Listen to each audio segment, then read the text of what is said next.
Então, queridos, eu queria conversar com vocês hoje. Eu não sei, já pode botar o tema aí, daqui a pouco você já vai começar a ver, né? O tema é esse: amor ou obrigação. O que traz você aqui? O que traz você na presença de Deus? Nós vamos abordar daqui a pouquinho a cruz de Simão. Simão foi quem ajudou Jesus a carregar a cruz no meio do trajeto, né? Vamos abordar um pouco a paixão de Cristo, porque a Bíblia é um livro de 66 livros, mas na verdade é um livro só, a Bíblia. A gente falou até domingo passado aqui, eu falei, né? A Bíblia, ela conta uma história, apesar de terem diversas histórias, mas uma história ela culmina, é uma história que vai ser contada, cantada, celebrada durante toda a eternidade. E quando a gente terminou agora de estudar nas células o Evangelho de Marcos todinho, né? Fomos até o 16º capítulo. Acho que foi bastante interessante para todos nós conhecermos o Evangelho. Marcos é o Evangelho mais zipado, né?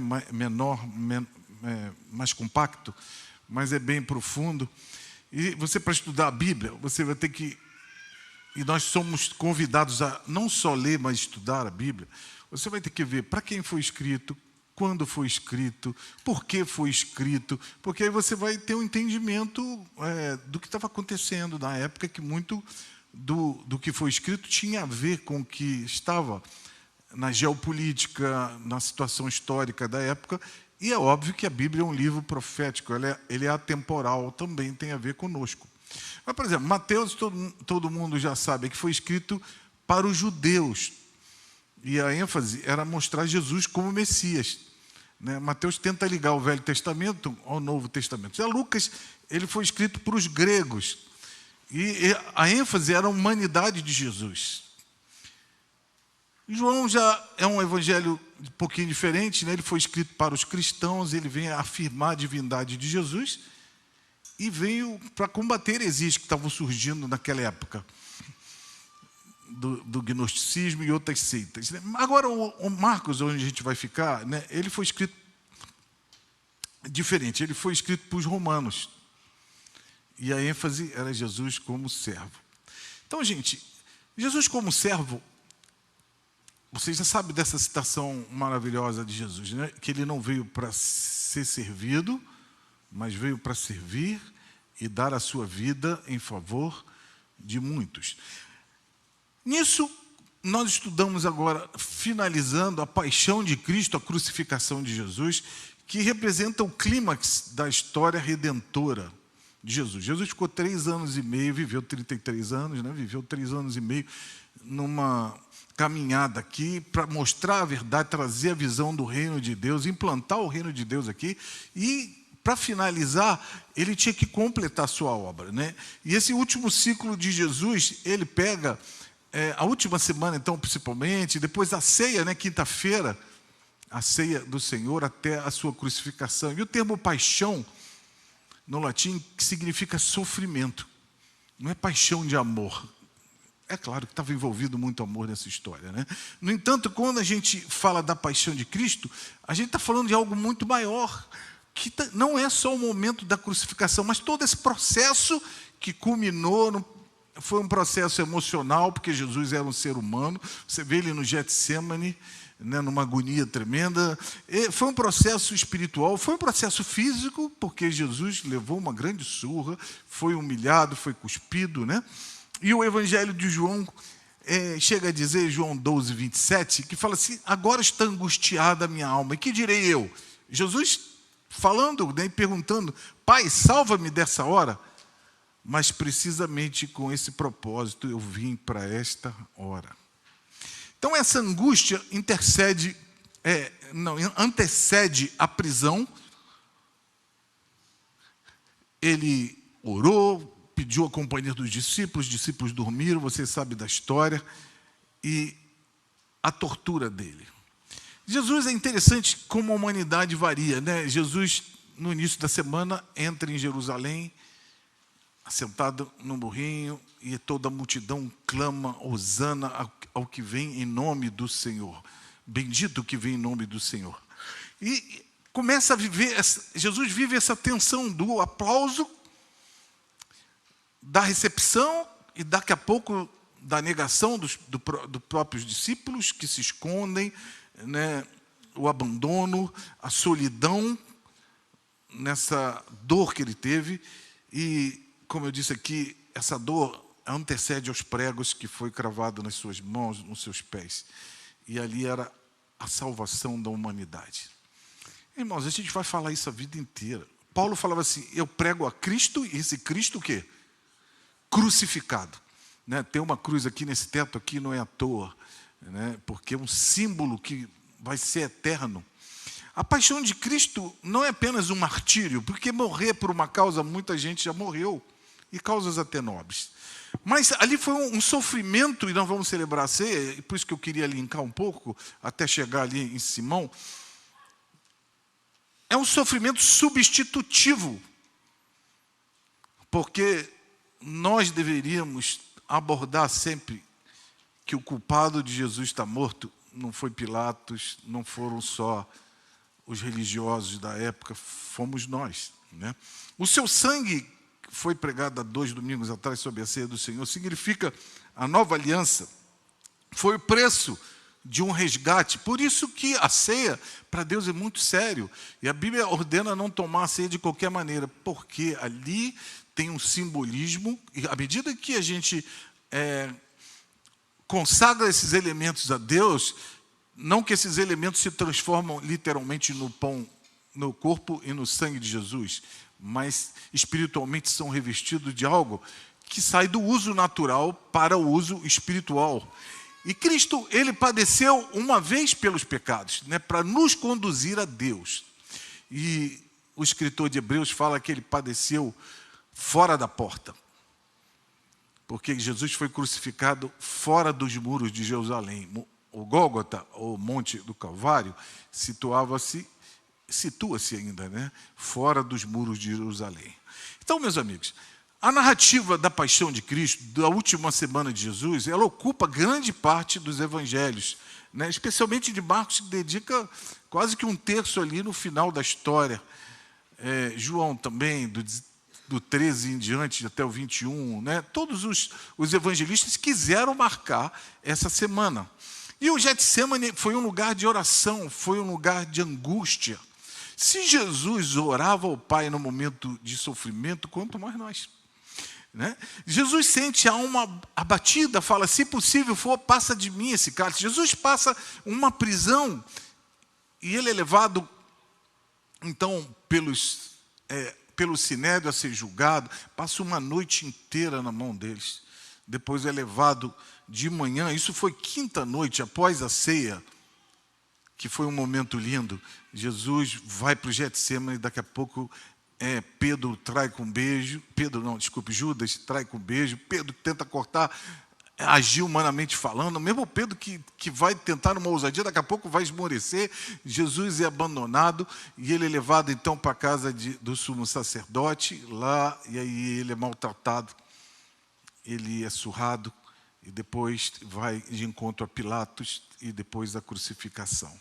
Então, meus amigos, Jesus é ridicularizado. Você vai ver a história, ele é zombado, cuspiram nele, tiraram a roupa dele e ficaram ajoelhando na frente dele para zombar, mas diz a Bíblia, por causa de todos nós, inclusive desses que o agrediam, ele não abriu sua boca.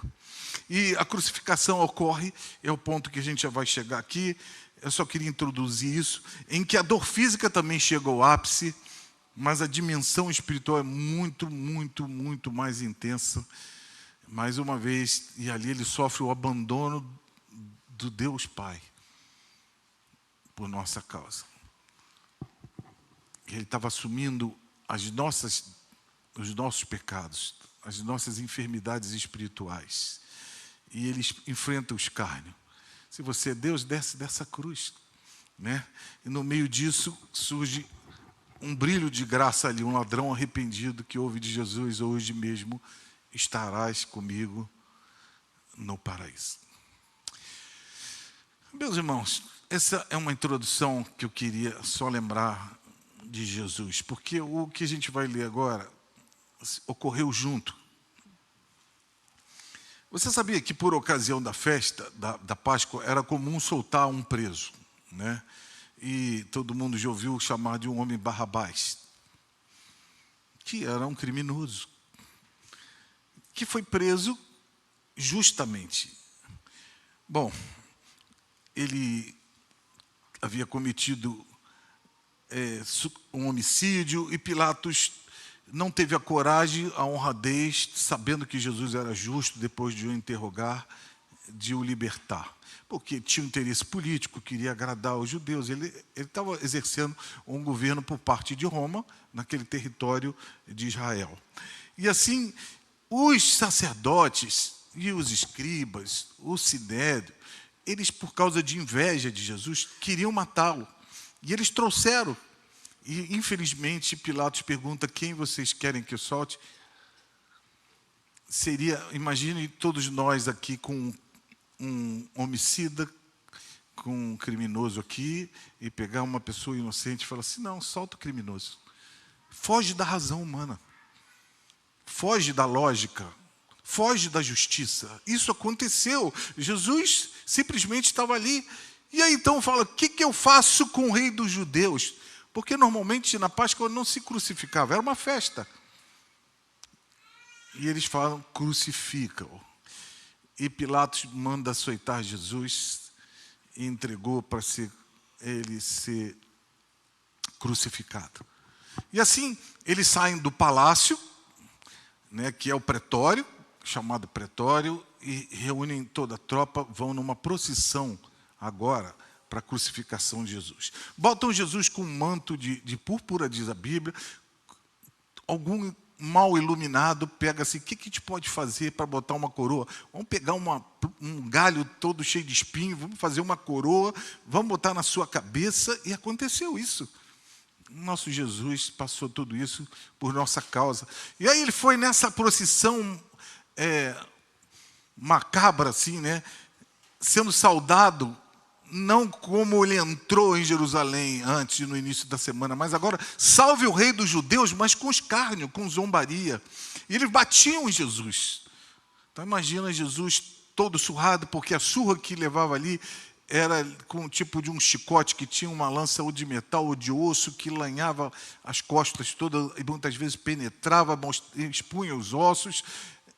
Jesus apanhou uma surra imensa. E nesse escárnio, você já assistiu algum filme sobre essa dor de Cristo, sobre a paixão de Cristo, né? Depois de terem zombado dele, tiram aquele manto de púrpura e conduzem Jesus durante a chamada Via Crucis, que é do pretório até o Monte Gólgota. Mas no versículo 21, por favor, abre Marcos 15, 21. Nós vamos ler esse versículo, que me chamou a atenção quando eu estava estudando aí na célula, né? Marcos 15, 21, foi? Olha lá. E obrigaram Simão Cirineu, que passava vindo do campo, pai de Alexandre e de Rufo, a carregar a cruz de Cristo. Gente, nós estamos vendo aqui, nesse comentário da paixão de Cristo, diversos personagens. Falamos sobre o sinédrio, sobre os sacerdotes, falamos sobre Pilatos, né, os soldados, a surra que ele levou. Mas agora surge um personagem que é captado do nada. Um anônimo que é levado ao palco do maior acontecimento da humanidade nessa terra. Né? E esse registro foi feito acerca de Simão, o Cirineu, que jamais se perderia. Né? Marcos conta, então, que Simão era de Cirene, que era muito comum. Você se lembra de Jesus de Nazaré. Por quê? Não era sobrenome de Jesus, como Cirineu também não é sobrenome de Simão. Marcava a cidade ou o local de onde ele era oriundo. Né? Marcos, então, é o único evangelho, porque os outros evangelhos de Mateus e de Lucas, que citam Simão que carregou a cruz, não fazem menção daqui também de quem eles, dos filhos de Simão, pai de Alexandre e de Rufo, a carregar a cruz. Né? Então, antes de entrar nesse comentário aqui, Cirene era um lugar do norte da África, é onde hoje é a Líbia. E contava, se você for estudar, com uma considerável população judaica. Alguns atribuem que, por causa da rainha de Sabá, que acabou casando com Salomão, e ela teve filhos, e ela voltou para sua terra, e ali gerou uma comunidade grande de judeus, que moravam em Cirene, né? O nome Simão significa Deus ouviu. Era um nome muito comum na Bíblia. Você se lembra de Pedro? Pedro era chamado Simão Bar-Jonas. Hoje foi falado de um dos patriarcas que falava Simeão. São nomes que significam a mesma coisa e era comum. Pedro, por exemplo, ele era chamado de Simão. Tinha um Simão de Jope, tinha um Simão o leproso, na casa do qual Jesus foi ungido, se lembra, com Maria. Tinha Simão o Zelote, que era um discípulo de Jesus, cada um com um papel único no meio da vida cristã, como cada um de nós hoje temos um papel único na nossa história. Muito provavelmente, se crê que Simão, então, o Cirineu, esse que carregou a cruz de Cristo, tinha viajado, então, a Jerusalém para celebrar a Páscoa. Fica aqui a dúvida, ele era um judeu? Ou ele era um convertido ao judaísmo, um gentio que se converteu? Não sabemos ao certo, mas o fato é que depois nós vamos ver que ele acabou se convertendo ao cristianismo, né? Marco faz um registro aqui interessante, porque isso vai fazer as conexões bíblicas, que ele era pai de Rufo e era pai de Alexandre. Bom, pense comigo, o Evangelho de Marcos foi escrito para quem, gente? Eu falei no início, para quem? Para os romanos. Então, Alexandre Rufo já era conhecido da igreja. É como se eu falasse assim, o Jairo, pai do Jairim e da Camila. Eu falei, estou entendendo. Já ligou, se tivesse mais de um Jairo, você já vai ligar quem é quem. Você já identificou a família, você identifica a pessoa, né? E Marcos escreve, e a gente vai ver que depois Paulo vai conectar isso em Romanos 16, 13, em que fala de Rufo e da mãe dele, que foi como uma mãe para Paulo. Gente, a tradição fala depois de Alexandre, que Alexandre depois se tornou Marte. Alguns falam que talvez fosse aquele Alexandre o latoeiro que traiu depois Paulo. Não sabemos ao certo, mas a maioria acha que ele foi um que foi o Marte. E Rufo cresce que também se dedicou à vida e alguns falam que foi um bispo na Espanha. Bom, o que acontece? Simão, o Cirineu, entra de paraquedas no meio de uma execução injusta. E pode parecer um pequeno gesto, mas foi grande ali ao carregar, ajudar Jesus a carregar a cruz. Se cria que a cruz, quando a gente vê a cruz, se vê a gente dizer essa parte horizontal e vertical, mas era comum carregar só a parte horizontal. E pesava cerca de 30, 35 quilos, né? Jesus estava sem força, Jesus tinha apanhado, Jesus não estava mais conseguindo carregar.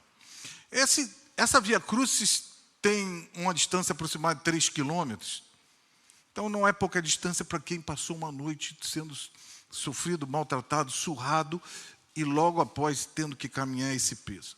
Bom, Simão, então Cirineu, ele vai a Jerusalém, com certeza, era um tempo de Páscoa, para celebrar a festa da Páscoa, e agora ele não tem noção de que quem estava ali era a encarnação do Cordeiro que era imolado na Páscoa, que era o próprio Jesus Cristo. A gente vê que a vida de Simão foi transformada por causa que o Evangelho atingiu toda a sua família, né? Como eu disse aqui, a gente vai tocar mais lá na frente. E ele entra de paraquedas, como eu disse aqui, um anônimo, que hoje nós estamos citando a vida dele aqui, porque ele estava presente. Bom, talvez para algum tenham falado assim, esse cara estava na hora errada, era o cara errado, chegou na hora errada. Porque foi ele quem teve que carregar a cruz de Cristo. E, meus queridos, não foi dada a opção. Falou assim, Simão, vem cá, tu quer ajudar aqui a carregar? Não.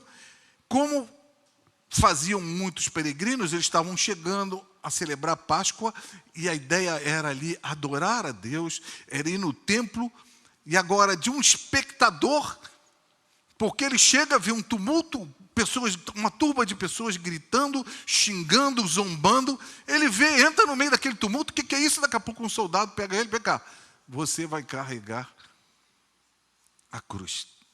E era, segundo a lei romana, permitido que os soldados pudessem encarregar alguém até de caminhar uma milha. Jesus falou no Sermão da Montanha, quando te pedirem para caminhar uma milha, você caminha o quê?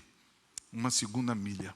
Né? E ali ele entra, então, não só como espectador, mas como um coadjuvante da crucificação, porque ele tem o privilégio, mesmo sem saber ainda, que ali era a cruz do Salvador. Hoje nós temos noção que é um privilégio. Imagine que hoje Jesus estivesse passando surrado aqui e falasse, quem quer ajudar a carregar a cruz? Eu acho que todos nós íamos tentar nos oferecer. Então deixa eu carregar. Né? Mas a gente vê que a princípio ele não carregou por amor. Por isso que é o tema, amor ou obrigação.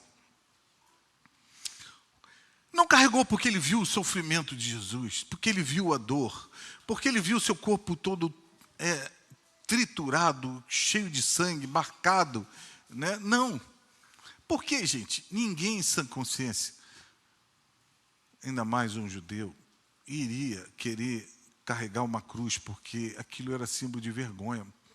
E no Velho Testamento fala, maldito aquele que for pendurado no madeiro. Ele não disse para Jesus ali, como a gente deve dizer agora, eu te amo. Jesus, eu vou te ajudar. Ele não ofereceu voluntariamente seu ombro. Ao contrário, ali ele foi obrigado. Né? Havia o peso que representava, como eu disse aqui, a maldição da cruz. E o que era para nós visto hoje como um privilégio, que seria estar perto de Jesus numa hora dessa da dor. Simão foi constrangido a carregar a cruz de Cristo. Mas, amigos, eu pensei aqui agora até de fazer um paralelo com Maria. Maria, então, foi citada na casa de Simão, o leproso, ela vai lá, pega um vaso de alabastro puro, não foi? Unge o corpo de Jesus. Ela entendeu, ela discerniu que era o final, que estava ali, que ela precisava fazer isso. Jesus elogiou ela, Jesus se agradou, aquilo foi um ato de adoração. Falou, onde chegar o evangelho vai ser falado o que você fez. E ela traz esse perfume. Perceba que ela não foi obrigada a derramar o perfume. Jesus não falou, pega aquele teu perfume caro, derrama sobre mim. Não. Ela fez isso porque ela amava Jesus. Maria amava Jesus e trouxe o que era mais precioso para ela. A Bíblia chega a falar que era o preço de quase um ano de trabalho. Sabe? E isso foi importante para Jesus. E não chame isso de qualquer outra coisa a não ser uma adoração profunda, extravagante, íntima, que ela queria oferecer ao Senhor. Agora pense em Simão. Simão chega no meio do tumulto, chega no meio da cidade, chega no meio dessa festa, vê esse tumulto acontecendo, e a hora que fala assim, você vai ter que carregar a cruz. Eu falo assim, eu não tenho nada a ver com isso, talvez você possa ter pensado assim, eu não cometi pecado, por que eu vou ter que carregar essa cruz? Irmãos, Simão veio de Cirene. Se ele saiu de Cirene para essa festa, ele já havia viajado cerca de 1.600 quilômetros, com dificuldades que uma viagem naquela época tinha, porque não tinha meios de transporte como nós temos aqui. Né? A cidade lotada. Né? Jesus entrando ali, Simão sai, a Bíblia diz que ele veio do campo, vinha cedo, isso foi de manhã cedo. Lembre-se que, de novo, quinta-feira, Jesus fez a última ceia. Durante a madrugada ele foi preso e foi condenado pelo Sinédrio. De manhã cedo ele foi levado a Pilatos. Se estima que por volta de 6, 7 horas da manhã ele foi levado a Pilatos. E agora essa via crucis ocorreu entre 8 e 9 horas, que se estima, porque Jesus foi crucificado às 9 horas da manhã. Então ele vê esse tumulto, vê 3 homens carregando uma cruz, porque não só foi Jesus sepultado, ele não sabia o que estava acontecendo, ele não sabia do julgamento de Jesus. Era um dia normal de Páscoa. Eu vim aqui para celebrar, eu vim para a festa. E o normal era até soltar um preso. E o soldado o obriga a carregar a cruz. Não era nada do que ele sonhou. Não era expectativa de alguém que ia para a festa naquela época, né? E de repente a vida dá uma reviravolta. E Deus usa as reviravoltas para nos marcar. Simão teve que carregar a cruz de Cristo.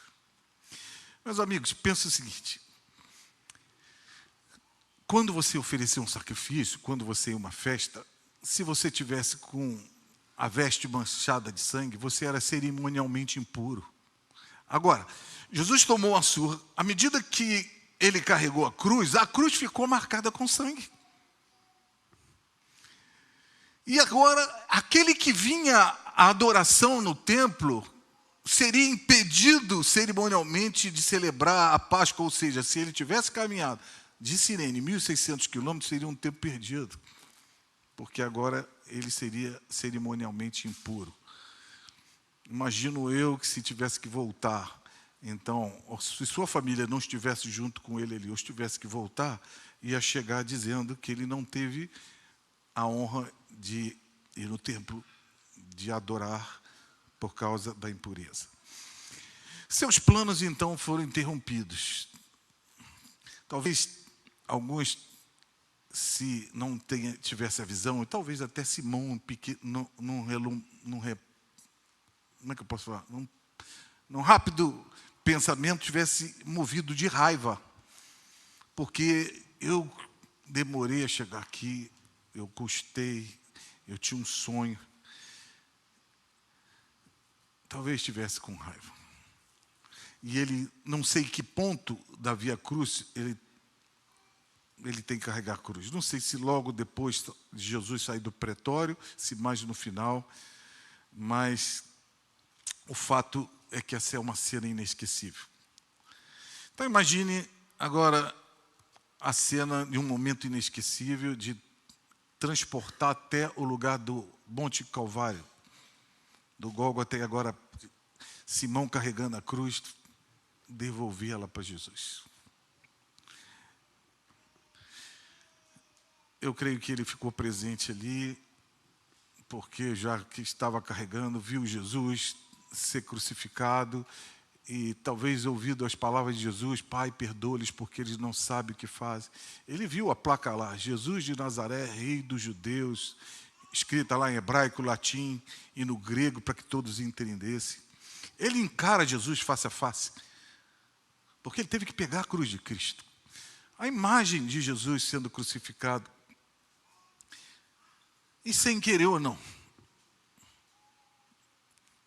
o sonho de Simão estava para se realizar de outra forma, sabe? Jesus muda toda a história, porque ali era a tipificação de todo o Velho Testamento, de toda a festa da Páscoa, de tudo que você tem como figura, sabe? E ele agora, então, diferentemente do que ele deveria, porque no judaísmo, até, como eu falei aqui, eles tinham que ter a roupa totalmente limpa, né? Normalmente eles ofereciam de roupa branca.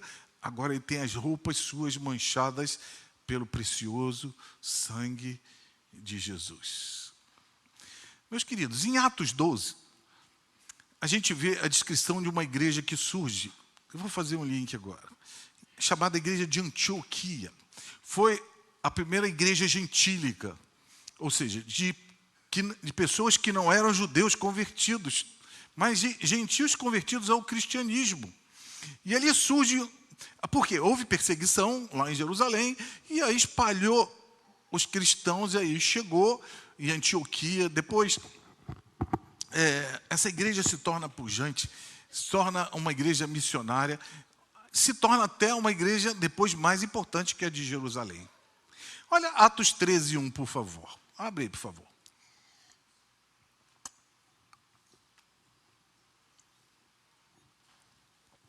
Havia na igreja de Antioquia profetas e mestres. E dentre eles, então a Bíblia denomina Barnabé, que foi companheiro de Paulo mais à frente, Simeão, chamado Níger, que quer dizer negro. Então, esse irmão era de uma raça negra. Então, para Deus não tem raça, não tem sexo, não tem etnia. Lúcio de Cirene também. Manaém, que tinha sido criado com Herodes, o tetrarca, e Saulo. Então, queridos, a maioria esmagadora dos estudiosos afirmam ser esse Simeão o mesmo que carregou a cruz. Simeão e Simão são grafias alternativas do mesmo nome.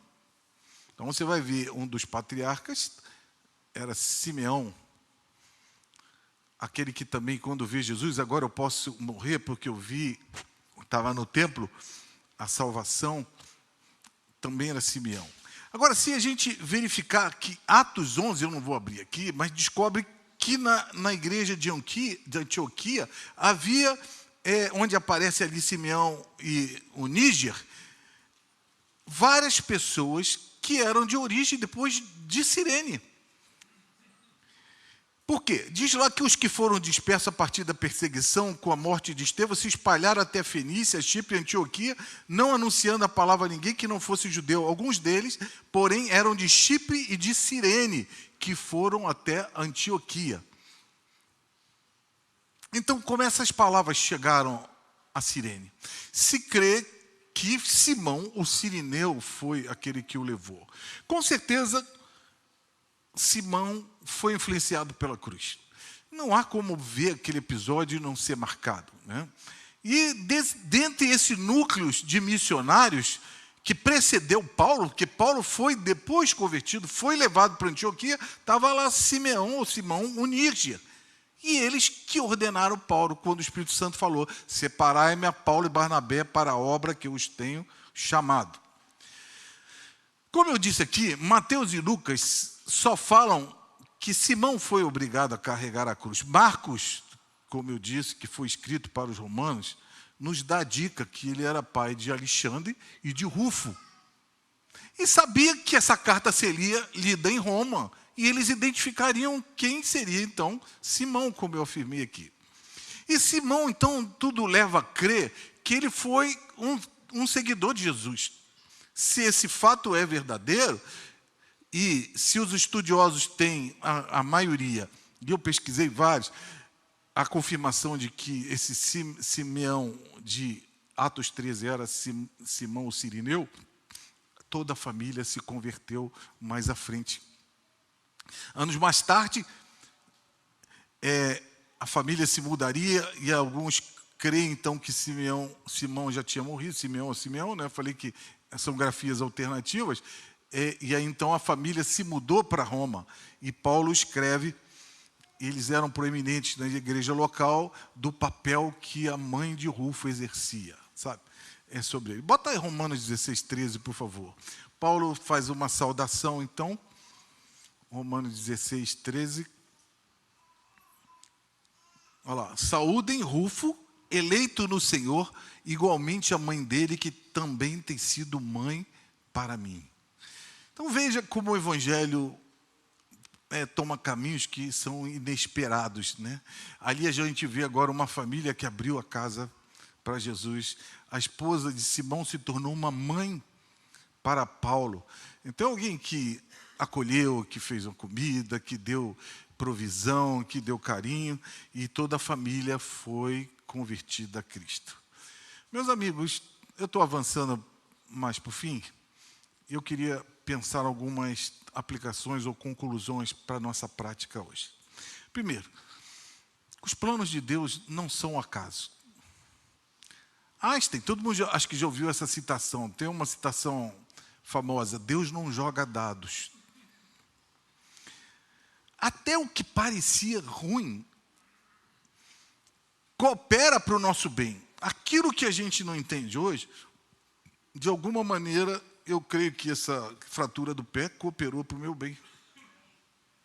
Deus está sempre no controle, mesmo quando tudo parece o descontrole.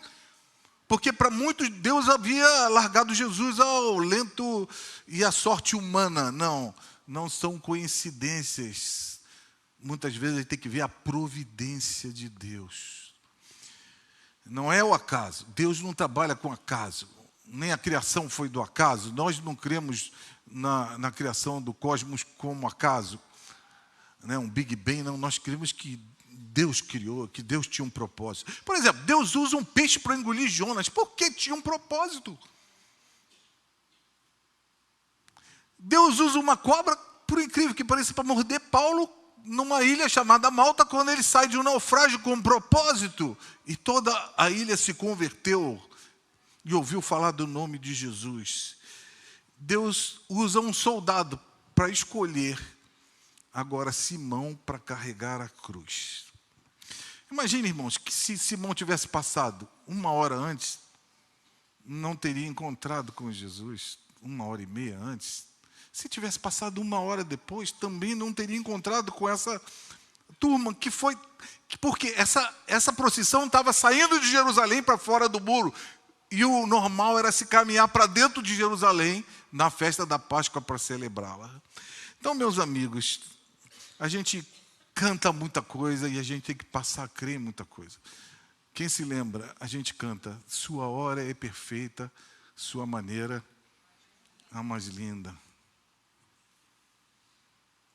A gente não costuma entender, às vezes, uma viagem que não deu certo.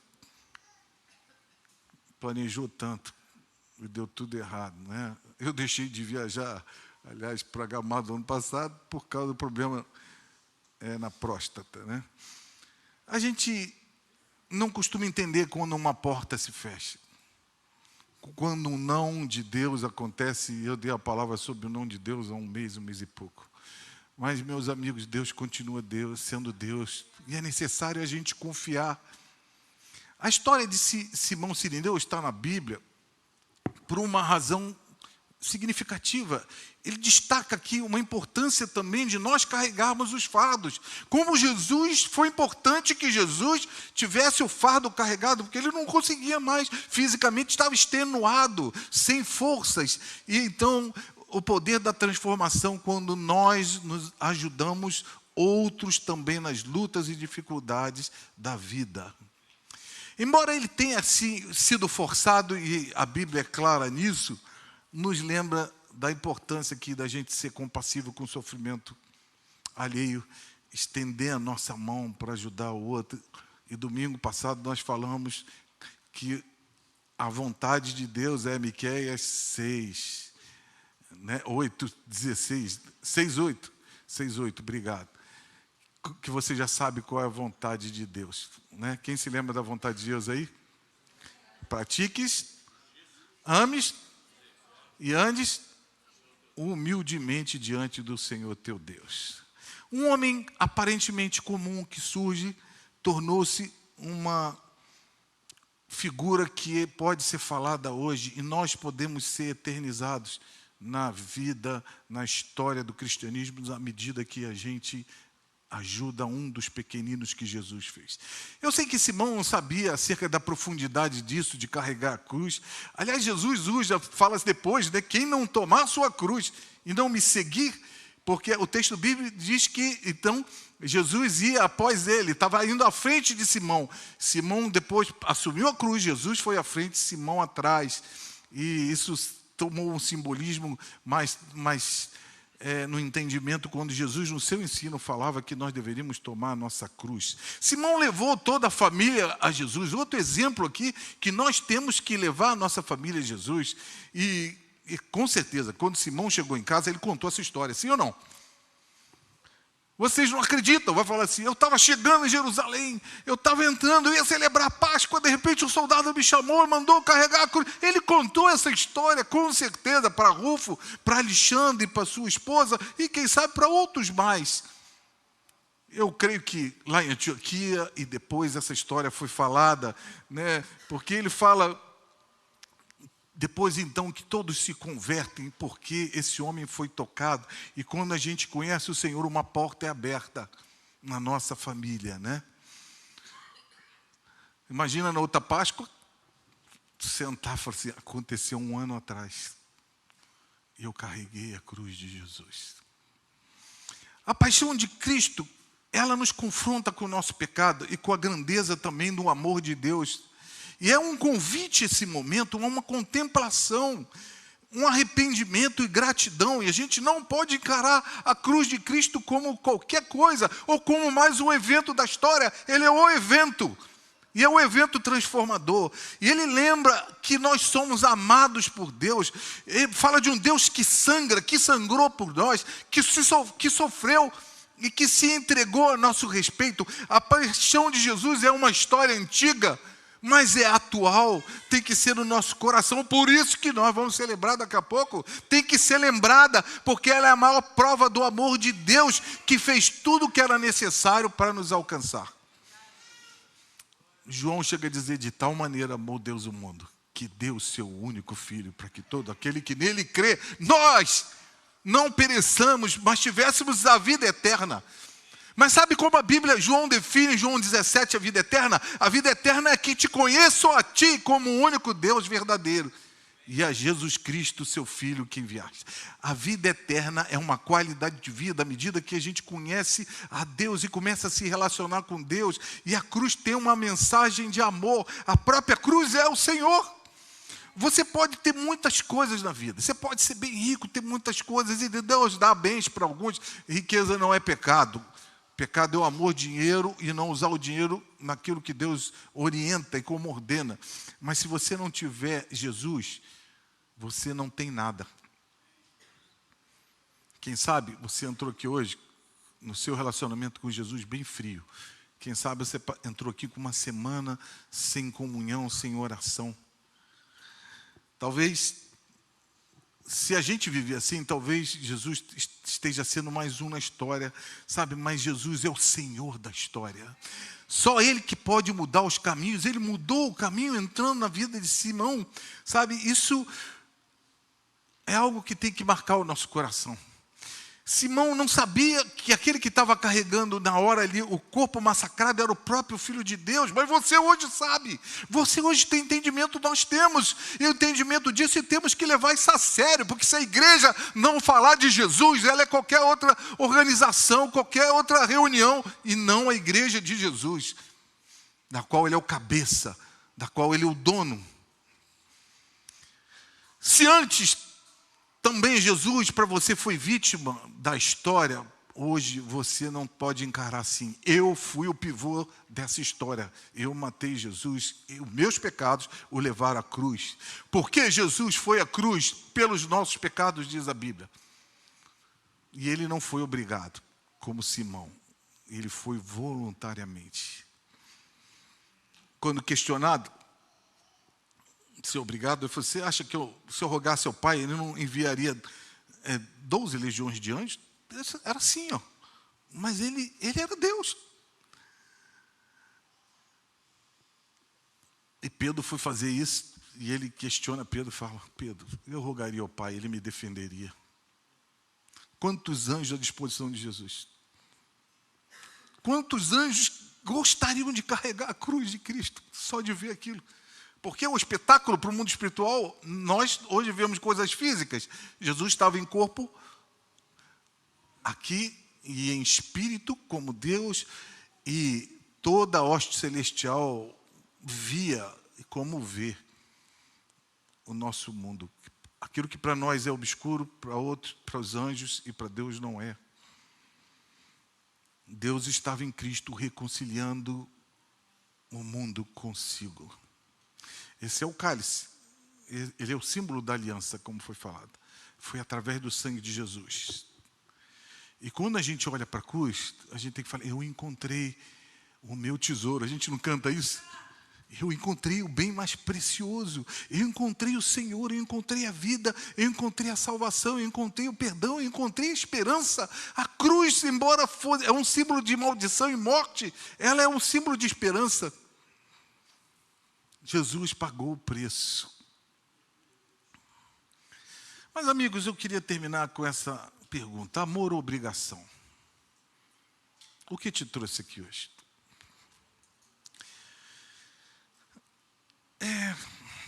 Jesus, quando confrontado por um escriba, e a gente leu isso no Evangelho de Marcos, ele é perguntado: qual é o maior mandamento?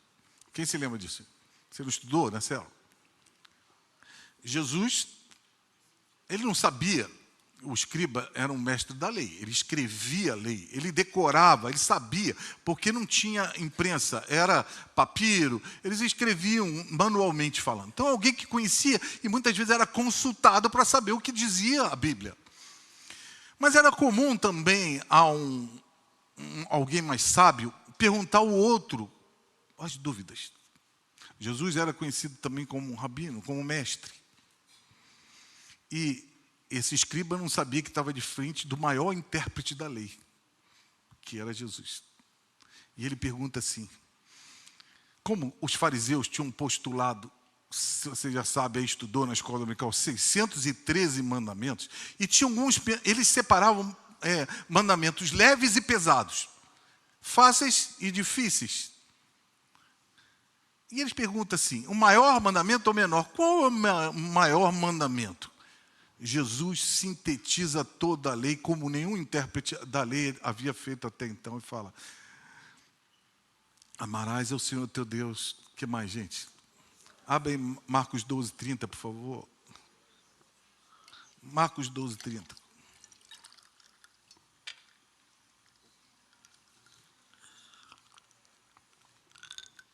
Olha, ame ao Senhor, seu Deus, de todo o teu coração, de toda a tua alma, de todo o teu entendimento e com toda a tua força. O escriba ficou maravilhado, falou, puxa vida, que declaração. Jesus chega a dizer para ele assim, olha só, você não está longe do reino de Deus. Eu não sei se esse escriba depois se rendeu ou não, mas o que Deus espera de nós não é que você carregue a cruz de Jesus, que ninguém pode carregar mais, mas que eu ame de todo o coração. Significa o quê? Todas as minhas emoções. Deus, Ele gosta de afetos. O amor está ligado a afeto também. O amor é decisão, mas tem afeto. Não é emocionalismo, mas é um afeto intenso, é uma paixão intensa, uma dedicação, uma obediência a Ele. Então, ame ao Senhor, seu Deus. Jesus estava resumindo a lei, de todo o seu coração, de toda a sua alma, de todo o seu entendimento, com toda a sua força. Entendimento, usar a mente. Nós estamos meditando na palavra de Deus. Isso me faz entender o sacrifício de Deus, porque nosso culto é racional também, como Paulo fala em Hebreus 12. Nós vamos tomar a ceia do Senhor, comer o pão, isso tem razão. Por que eu vou comer isso? Porque tem isso, a Bíblia tem razão, tem lógica também, e tem revelação. Então eu tenho que amar Deus com o meu entendimento. Como é que eu vou fazer? Se eu entendo que a Bíblia é a palavra de Deus, eu vou buscar na palavra de Deus pautar a minha vida. Isso é amar a Deus com o meu entendimento. Senão, se você não lê a Bíblia, se você não se interessa, você não está amando com o teu entendimento. Porque você chama ela de Bíblia sagrada. Sagrada, né? Amamos a Deus com a nossa mente. Quando a gente investe tempo e ocupa a nossa mente com a palavra de Deus, sabe que é uma batalha na mente, o que a gente vai pensar, como a gente vai pautar a nossa vida, e nós temos a Bíblia. Quanto mais a palavra está dentro de nós, menos a gente vai errar, mais a gente vai amar a Deus, mas a gente vai ser levado a encontrar a graça de Deus. A Bíblia manda amar com toda a nossa força. Significa que os nossos recursos naturais, minha saúde, o meu tempo, o meu talento, o meu dinheiro, os meus relacionamentos, a minha casa, o meu trabalho, o meu poder de influência tem que amar a Deus. É a maneira então como eu invisto, como eu emprego tudo aquilo que Deus me dá. Eu tenho que amar a Deus. Quanto tempo você está investindo no seu relacionamento com Deus durante a semana, de madrugada? Acorda de qualquer maneira, né? Quanto tempo você honra a Deus com o teu testemunho na vida das pessoas que estão em volta de você? E a Bíblia fala de amar com a nossa alma. Você sabe de uma coisa? Amar a Jesus é a missão da nossa vida. Eu não sei quantas vezes você já pensou nesse versículo, mas deveria pensar muitas vezes, porque Jesus sintetizou a lei toda. Como é que eu posso falar? A forma mais confiável de sucesso espiritual está aqui nesse versículo que você está acabando de ler. Porque no julgamento que a gente vai ter, eu gostaria de pular o julgamento, mas não vai ter jeito, né? Eu peço misericórdia aqui, junto com vocês aqui, né? Mas no julgamento, não vou ser perguntado se eu fui o melhor profissional, se eu fiz tantas coisas boas só, mas vai ser perguntado e vai ser questionado o tamanho da minha resposta do coração a essa primeira verdade aqui do primeiro mandamento: amar a Deus. Esse versículo, gente, já dá uma dica de quem Deus é. Que tipo de Deus você tem? Que é um Deus que ama e que é afeto, né? Ele é um Deus que valoriza o amor, que se deu por amor na cruz do Calvário. E Ele é a fonte do amor eterno, porque Deus não tem amor, Ele é amor. E quando se refere a você, Ele é intenso em amor. Esse mandamento revela a personalidade do nosso Deus, o que Ele pensa, o que Ele sente. E Ele nos confronta. Quando lê esse versículo, nós somos confrontados. E a pergunta que fica: por que Deus, sendo um Deus tão grande, você concorda comigo que Ele é grande? Sendo um Deus tão poderoso, que tem nas suas mãos todo o poder, por que Ele se importa que nós, pessoas fracas, o amem? Ele é tão poderoso, Ele é tão interessante, ninguém pode entender a mente dEle. E nós somos seres tão pequenos e sem interesse. Por que se importa tanto conosco, com tanto amor? Então, Ele simplesmente nos amou. E Ele criou você e eu para compartilhar o seu amor, para nós sermos a sua família, né? É um nível de amor que Ele não compartilha com os anjos. Você acredita nisso? Os anjos são perfeitos, é um tipo outro de criação, mas nós somos família de Deus. Isso é algo tremendo. Somos chamados filhos de Deus. Vai no nível além.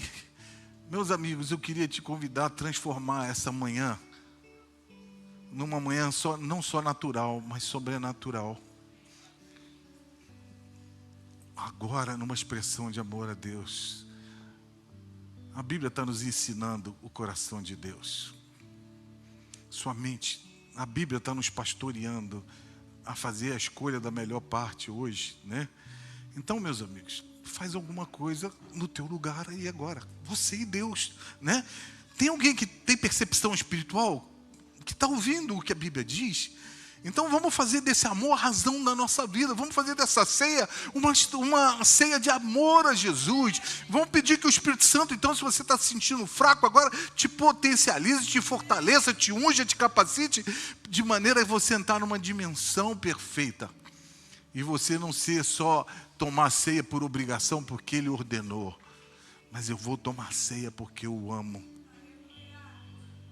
Que o Espírito Santo nos ajude a amar o Senhor. Que você não se conforme com a frieza espiritual. Você não tem obrigação de vir uma reunião como essa. Devia vir celebrando, alegre.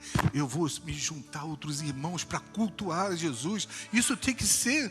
Nós temos que sair de uma vida cristã medíocre e não se conformar e pedir que o amor tome o nosso coração.